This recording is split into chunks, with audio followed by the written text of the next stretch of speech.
Tiene que pedir. Claro, tiene que pedir con qué tarifa vaya a calcularlo y te va a entregar justamente los valores de cada mes, pero con las nuevas tarifas. ¿Ya? Debe graficar el consumo por año.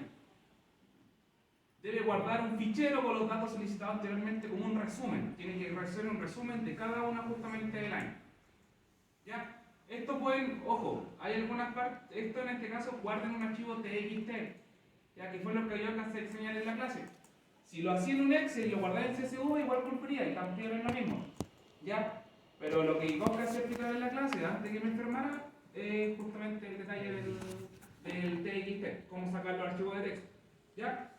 Después, debe solicitar el mes, el año y la tarifa y debe guardar un archivo TXT como la boleta correspondiente del mes que está. Por ejemplo, yo digo, el mes noviembre del año 2021, en este caso por ejemplo, serían 240 kilowatts hora, ya debe contemplar un cargo, o sea, dice, solicitar el mes, el año y la tarifa. Para calcularlo, porque la base de la tarifa yo tengo los precios. ¿Sí?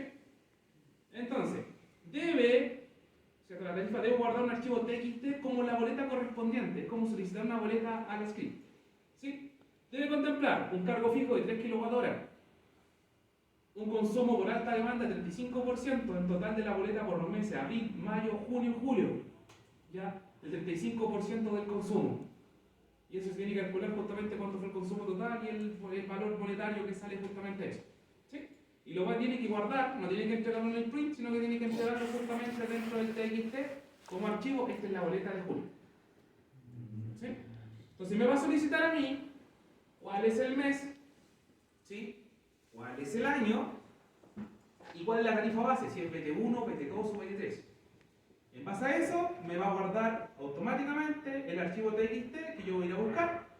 Y en ese archivo TXT tiene que estar el cargo fijo, el consumo, tiene que estar el consumo por alta demanda, que es el 35% del consumo. ¿Sí?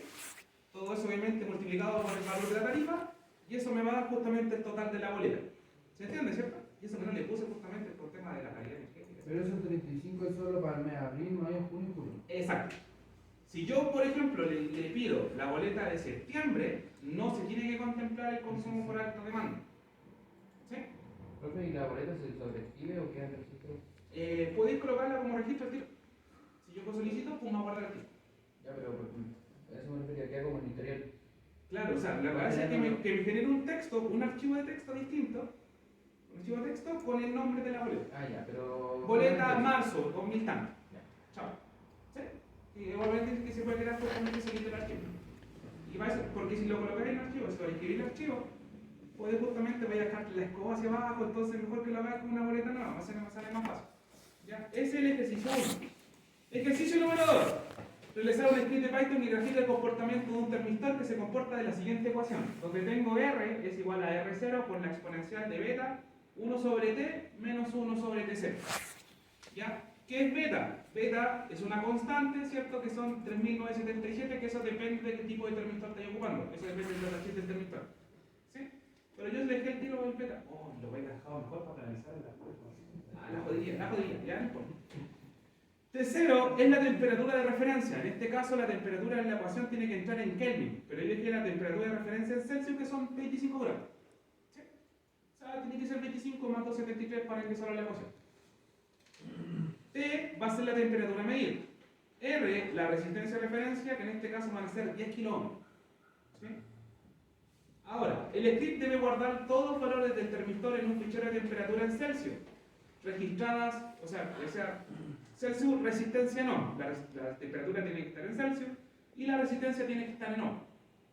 ¿Ya? También debe solicitar una temperatura, ya sea positiva o negativa, y entregar el valor de la resistencia. No debe aceptar temperaturas, en este caso, me equivoqué yo ahí, porque al final igual puede ser negativa o positiva. ¿Ya? Entonces no contemplen esa parte de acá. ¿Sí? ¿Qué tiene que ver con no necesitar temperaturas negativas? Si al final igual está ingresando lo que es temperatura positiva o negativa. ¿Sí? Si este circuito se conecta a un doble potenciométrico, entregar al menos dos valores de resistencia para analizar la respuesta del termistor entre 0 y 120 grados. ¿Sí? Eso está fácil. ¿Saben el circuito doble potenciométrico, cierto? ¿Nunca ha pasado eso? Ya, tienen que investigar. No, el doble potenciométrico del puente de Winton. Busquen la ecuación al tiro, con eso lo va a sacar Antonio. ¿Ya? Ahora, ejercicio número 3.